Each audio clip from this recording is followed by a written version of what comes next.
masa yang yang menjadi modal kepada kita ini, kita gunakan dengan sebaik mungkin. Sebaik mungkin kerana apa? Sebab masa yang berlalu tidak boleh diulang semula. InsyaAllah pada pagi ini kita sambung hikmah daripada perkahwinan ataupun faedah ataupun kepentingan perkahwinan bagi semua individu, masyarakat dan dan bangsa. Kenapa kahwin ni? Kenapa Allah Ta'ala syariatkan kahwin? Kenapa ia perlu dilakukan?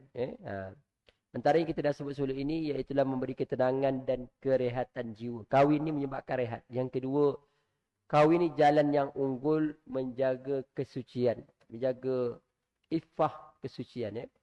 Yang ketiga kita sebut, salah satu cara untuk meneruskan keturunan.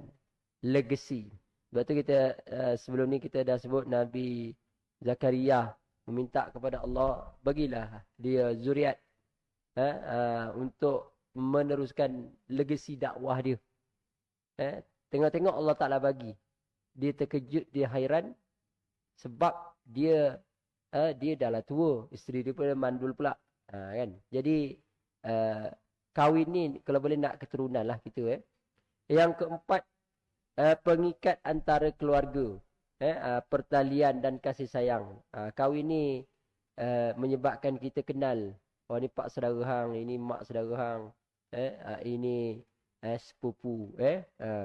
Yang kelima, perkahwinan ni menjaga nasab keturunan dan mengawal anggota keluarga membentuk kumpulan masyarakat. Jadi daripada kahwin membentuk keluarga-keluarga. Keluarga A, keluarga B. Daripada keluarga membentuk masyarakat. Itu contohlah. Jadi terbentuk masyarakat.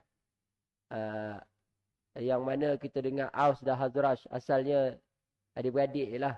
Maksudnya kita kata dua keluarga lah. Tapi berkembang membesar.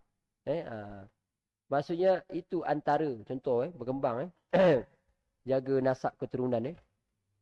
Dan seterusnya yang keenam, mengekal dan menjaga keturunan dengan membentuk tanggungjawab. Jadi bukan sekadar nak keturunan, tetapi mesti bertanggungjawab. Dan pada pagi ini kita sambung yang ketujuh. Perkahwinan yang betul dapat menjaga agama dan mengawal perkembangan manusia. Kahwin ni sebenarnya untuk jaga agama.